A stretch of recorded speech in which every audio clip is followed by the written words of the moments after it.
Tim cook ने दरअसल ये कह दिया था कि अमेरिका में जो आज आईफोन बिकते हैं वो 50% इंडिया में बन रहे हैं। अब इंडिया के लिए तो ये प्राउड मूवमेंट है, लेकिन डोनाल्ड ट्रंप के लिए टिंग टोंग खतरे की घंटी थी।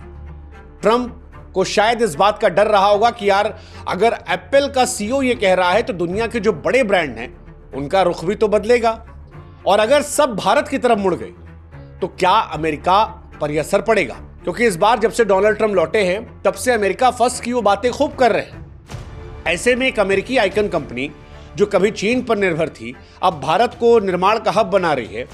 क्या यह परेशान करने वाली चीज है?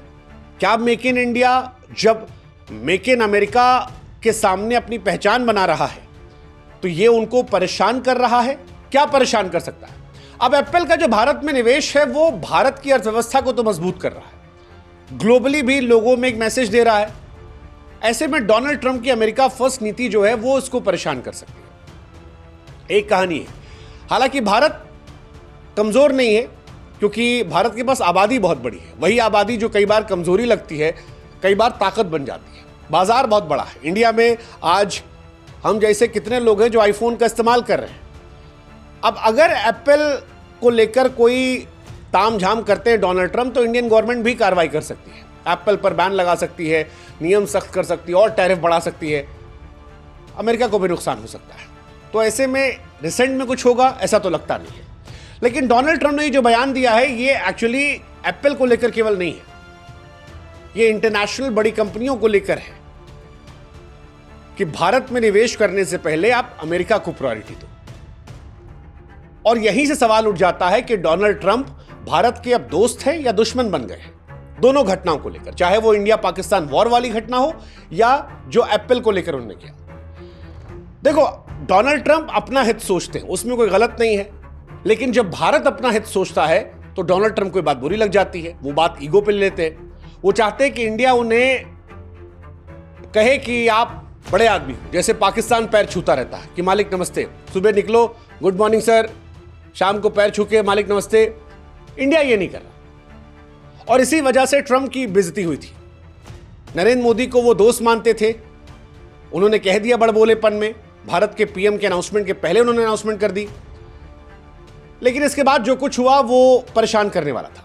हालांकि बहुत सारे लोगों को यह भी लगता है कि डोनाल्ड ट्रंप ने मोदी की दोस्ती का फायदा उठा लिया, क्योंकि अगर ऑपरेशन सिंदूर में अमेरिका इंटरफेयर ना करता तो भारत पाकिस्तान को और ठोकता और परेशान करता, और अगर भारत ऑपरेशन सिंदूर को अंतिम जाल तक ले जाता तो नरेंद्र मोदी की छवि इस सदी के सबसे ताकतवर नेता के तौर पर बन जाती। आप लोगों ने भी नरेंद्र मोदी को लेकर सवाल उठाए होंगे जब सीज फायर हुआ था, क्योंकि इंडिया शॉक हो गया था कि यार ये सीज फायर क्यों हुआ, हम तो एज में थे। और यहीं से कईयों का मानना है कि डोनाल्ड ट्रंप ने बीच में कूदकर सीज फायर करवाकर मोदी को लार्जर देन लाइफ बनने से रोकने की कोशिश की। जल्दबाजी में खुद ढोल पीटकर ऐलान कर मोदी का क्रेडिट छीनने की कोशिश की।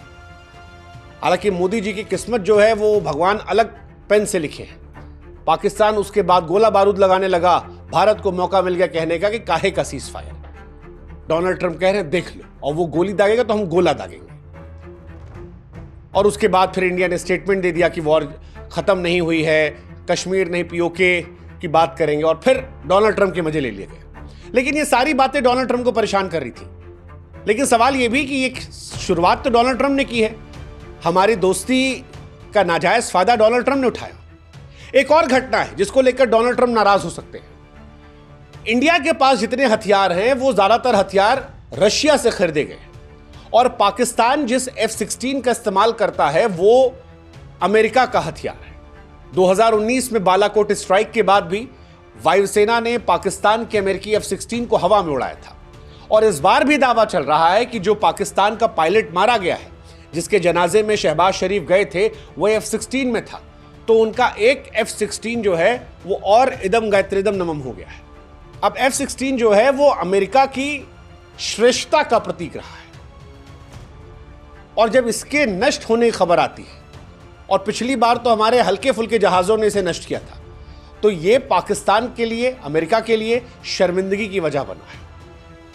2019 में पहली बार F-16 को सार्वजनिक रूप से बेइज्जत होना पड़ा था, और इस बार भी कहानी है।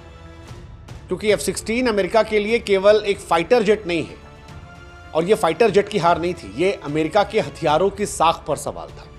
जैसे S-400 को लेकर जब खबर आई थी तो रशिया में कंपनियों के जो स्टॉक्स थे वॉर सामान हथियार बेचने वाले गिरने लगे थे। बाद में मोदी जी गए, खड़े हुए दिखाया S-400 जिंदा है, और पूछे कि कहो भाई पाकिस्तान तुम भी आओगे, तो ठीक हुआ बैलेंस। ऐसे ही F-16 अमेरिका का गुरूर है। अमेरिका ट्रंप की डिफेंस लॉबी के लिए सीधा धक्का था, और यहीं से शायद अमेरिका को और टच हो गया, क्योंकि इंडिया अब खुद के भी हथियार बना रहा है। तो क्या ट्रंप जो है वो इंडिया को चाइना के तौर पर देख रहे हैं? मतलब चाइना के तौर पर कहने से मतलब जैसे चाइना इंडिपेंडेंट होने लगा आज से कुछ साल पहले, अब क्या उनको लग रहा है, क्योंकि डोनाल्ड ट्रंप ने कहा है कि भारत अपना ख्याल खुद रख सकता है। भारत की तेजी से बढ़ती वैश्विक स्थिति की स्वीकृति हुई है, उससे दुनिया में डर भी गया है। अमेरिका देख रहा है कि चीन के बाद भारत सबसे तेजी से ग्रो कर रहा है। डोनाल्ड ट्रंप ने जब कहा कि डोंट बिल्ड इन इंडिया, तो ये केवल आर्थिक चिंता नहीं थी, ये भय भी था। भय था कि इंडिया भी तो वही नहीं कर रहा जो चीन कर रहा था, जैसे ग्लोबल मैन्युफैक्चरिंग हब बनना, टेक्नोलॉजी में इंडिपेंडेंट होना, इंटरनेशनल कूटनीति में इंडिपेंडेंट होना। भारत वो देश नहीं है जो अमेरिका के इशारों पर चलेगा। भारत इंडिपेंडेंट पॉलिसी लेकर चल रहा है, और ये बात भी अमेरिका को परेशान कर रही है। इसीलिए डोनाल्ड ट्रंप ने इशारों में कह दिया भारत अपना ख्याल खुद रख सकता है।